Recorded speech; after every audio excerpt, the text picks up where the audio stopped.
नमस्कार प्रिय दर्शकों, आज के इस कार्यक्रम में हम चर्चा करने जा रहे हैं सिंह राशि वाले जातकों के लिए सितंबर का महीना क्या लेकर आ रहा है सौगात। सितंबर के महीने में आपका स्वास्थ्य कैसा रहेगा, आपका करियर और फाइनेंस का दृष्टिकोण क्या संकेत दे रहा है, आपका भाग्य, यात्रा, शिक्षा, दाम्पत्य जीवन और प्रेम संबंध की गतिविधियां किस प्रकार सितंबर के महीने में आपके सामने प्रदर्शित होगी, यही अग्रिम जानकारी लेकर आज आपके सामने उपस्थित हुआ हूं। यहां एक अवस्था तो मैं आपको अवश्य रूप से पहले ही बताना चाहूंगा कि 17 सितंबर तक का जो समय रहेगा ये आपके लिए बहुत ही यादगार रहने वाला है। क्यों रहेगा ये भी बताऊंगा, कार्यक्रम में मेरे साथ बने रहिए। सर्वप्रथम हम चर्चा करते हैं सितंबर के महीने में आपका स्वास्थ्य दृष्टिकोण क्या संकेत दे रहा है। तो बहुत अच्छी स्थिति के आधार पर पूरे एक साल पश्चात आपके लग्न के स्वामी लग्न में ही विराजित रहेंगे और 17 सितंबर के पश्चात ये आपके द्वितीय भाव में जा रहे हैं। तो ये तो पूर्णतया एक संकेत देखने को मिल रहा है कि यदि आप सिंह राशि के एक जातक हैं, सितंबर का महीना स्वास्थ्य रूपी योग के दृष्टिकोण से आपके लिए बेहद खास रहने वाला है। बात करें यदि करियर दृष्टिकोण की, तो करियर की स्थिति का योग भी आपके लिए 24 सितंबर तक अद्भुत रूप से लाभ देता हुआ पाया जाएगा। 24 सितंबर के पश्चात में आप देख सकते हैं धन से संबंधित कोई कार्य आपके रुक जाए, आपकी वाणी के चलते ही आप अपने बनते बनते कार्यों को अपने ही हाथ से बिगाड़ बैठे। तो यहाँ पर 24 सितंबर तक की अवस्था आपके लिए बेहद खास है करियर स्वरूप में, किंतु 24 सितंबर के बाद से बचे हुए दिनों में आपको अपने कर्म क्षेत्र करियर के अंदर थोड़ी सी सावधानी बरतने की आवश्यकता होगी, अन्यथा आर्थिक नुकसान भी हो सकता है और वाणी के चलते बनते बनते कार्य भी बिगड़ सकते हैं। इसका विशेष रूप से ध्यान रखिएगा। बात करें यदि फाइनेंस की, तो फाइनेंस दृष्टिकोण सितंबर के महीने में सिंह राशि वाले जातकों के लिए सबसे सर्वश्रेष्ठ या फिर सबसे खास माना जाएगा। आपके धन के स्वामी धन में ही सितंबर के महीने में रहने वाले हैं, और वो भी कौन, तो युवा ग्रह बुध देव। कुंडली में अगर अच्छे भाव में बने हुए हैं तो धन से संबंधित सितंबर के महीने में किसी भी प्रकार की कोई रुकावट आपके जीवन में नहीं आने देंगे। अद्भुत रूप से धन से रुके हुए कार्यों को सितंबर के महीने में बुध महाराज करते हुए पाए जाएंगे पूर्ण। बात करें यदि आपके भाग्य दृष्टिकोण की, तो आपके भाग्य स्थान के स्वामी मंगल महाराज आकर विराजित हुए हैं कर्म भाव में। ये अपने आप में एक बहुत अच्छा योग है, जहां आपके कर्म में आपका भाग्य साथ देता हुआ पाया जाए। एक बहुत ही अच्छी स्थिति में जो भी आप कार्य कर रहे हैं, जॉब कर रहे हैं, व्यवसाय कर रहे हैं, इसमें भाग्य आपका परिपूर्णता से साथ देगा।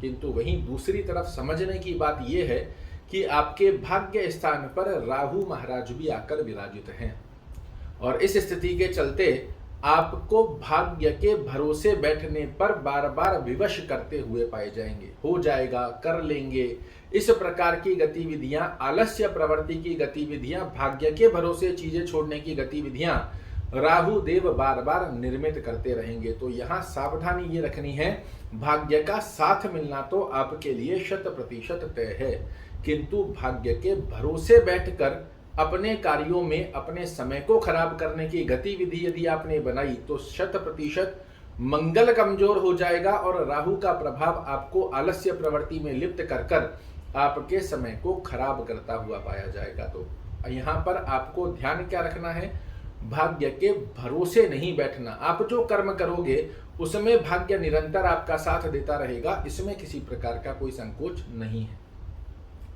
इसी के साथ में बात करें यदि शिक्षा स्थिति की, तो शिक्षा अवस्था के अंदर आपके विद्या स्थान के स्वामी वर्तमान समय में अष्टम भाव में संचरण कर रहे हैं। ये छोटी छोटी सी ऑब्स्टेकल आपके विद्या की अवस्था में निर्मित करते रहते हैं, किंतु एकाग्र चित्तता बनाए रखना आपके लिए आवश्यक रहेगा, अन्यथा कहीं ना कहीं आप अपने लक्ष्य से भटकते हुए पाए जा सकते हैं। तो सितंबर के महीने में विशेष रूप से यदि आप एक विद्यार्थी हैं या आपकी संतान जो कि अभी वर्तमान समय में शिक्षा प्राप्त कर रही है, इनकी शिक्षा के ऊपर आपको विशेष रूप से ध्यान रखना, कार्य प्रणाली की स्थिति में कितना समय विद्या को देना ही देना है, इस स्थिति के गोल को मध्य नजर रखते हुए आपको विद्या के ऊपर बैलेंसिंग करनी पड़ेगी। अन्यथा कहीं ना कहीं आलस्य प्रवृत्ति, मौज मस्ती के चलते आप अपनी विद्या से लक्ष्य खोते हुए पाए जा सकते हैं। बात करें यदि यात्रा दृष्टिकोण की, तो यहाँ पर यात्रा के लिए आपके लिए सितंबर का महीना यात्रा दृष्टिकोण से बड़े अच्छे लाभ दे रहा है। उसका सबसे प्रमुख कारण भी है कि देवगुरु बृहस्पति की पंचम दृष्टि भी जा रही है, शनि महाराज स्वराशिस्थ होकर द्वादश भाव को भी देख रहे हैं। इस स्थिति के चलते यदि आप यात्रा करते हैं तो अच्छी स्थिति का योग है, और सितंबर के पूरे ही महीने में जब भी आप यात्रा करते हैं तो अपना चंद्रमा एक बार यदि देखना संभवत हो या जानते हो तो इसे देखकर यात्रा पर जाते हैं तो आपके लिए अच्छे लाभ रहेंगे। बात करें यदि आपके दाम्पत्य जीवन की, तो यहाँ दाम्पत्य स्थान का स्वामी कौन है? शनि महाराज। कहाँ पर जाकर विराजित हैं? तो आपके षष्ठम भाव में। या तो दाम्पत्य जीवन के स्वास्थ्य को प्रभावित कर देते हैं, या फिर दाम्पत्य जीवन में अंडरस्टैंडिंग रिलेटेड प्रॉब्लम कर मन मुटाव की स्थितियों को बलवान करते हुए पाए जाते हैं। तो पहली स्थिति में दाम्पत्य जीवन में आपको स्वास्थ्य रूपी योग का भी ध्यान रखना चाहिए, और साथ में मनमुटाव ना हो ऐसी गतिविधियों का भी ध्यान रखिए। हालांकि 17 सितंबर तक लग्नेश सूर्य महाराज सप्तम भाव को देखेंगे तो ये बैलेंसिंग करने की तो प्रयास करेंगे, किंतु फिर भी शनि महाराज यहाँ पर छोटी छोटी परेशानियां कृत कर दाम्पत्य जीवन की स्थितियों को परेशानीकृत अवस्था में परिवर्तित कर सकते हैं। तो आपको थोड़ा सा इसे बैलेंस बनाकर रखना आवश्यक रहेगा। और अंतिम स्वरूप में बात करें यदि दाम्पत्य जीवन के साथ में ही प्रेम संबंधों की, तो प्रेम संबंधों के लिए भी सिंह राशि वाले जातकों के लिए छोटे छोटे से ऑब्स्टेकल क्रिएट होते रहेंगे। बार बार बिना फिजूली के मतभेद जैसी स्थितियां ठीक हो गई, फिर कुछ ना कुछ ऐसी बात हो गई, इस प्रकार की गतिविधियां आपको देखने को मिल सकती है। तो इसे भी आपको बैलेंस करना है। अब मैं बताता हूं सिंह राशि वाले जातकों के लिए सितंबर का महीना क्यों खास रहने वाला है। क्योंकि पूरे एक साल बाद आपके लग्नेश सूर्य महाराज आपके लग्न में ही प्रवेश करने जा रहे हैं। यदि 1 सितंबर से लेकर 17 सितंबर के मध्य आपने कोई भी सुदृढ़ता से अपने जीवन में ऊंचाइयों को प्राप्त करना, आपके मनोरथों को पूर्ण करने की कोई भी गतिविधि की प्लानिंग की, तो सूर्य महाराज यहाँ बाध्य होकर बैठे हैं आपको शुभ फल देने के लिए। तो आइए जानते हैं कौन सी है वो ब्रह्म की जिसका पालन कर कर आप सितंबर के महीने को बना सकते हैं यादगार। पहली स्थिति में यदि आपके लिए संभवत रहे तो आदित्य हृदय स्तोत्र का पाठ यदि कर सकते हैं तो अवश्य करना चाहिए, अन्यथा सुन भी सकते हैं। दूसरी स्थिति में सूर्य भगवान को नित्य जल अर्पित कीजिएगा, और जल में कोई चंदन डोली मोली नहीं मिलाना है। सादे जल से अपने सर से ऊंचा करके जल भगवान सूर्य को अर्पित करें, और जो धारा नीचे गिरेगी उसमें से सूर्य भगवान के दर्शन कर कर जीवन में तेजस्व की कामना का ध्यान करते हैं। यह आपके लिए अद्भुत रूप से लाभ देता है। इसी के साथ में 24 गायत्री मंत्र यदि आप पूरे सितंबर के महीने में करते हैं, आप देखेंगे आपका वर्चस्व, आपका व्यक्तित्व अलग सा निखरता हुआ दिखाई देगा। आशा करता हूं मेरे द्वारा दी गई ये जानकारी आपको पसंद आएगी। कल फिर से एक नई जानकारी लेकर आपके सामने प्रस्तुत होऊंगा। तब तक के लिए नमस्कार।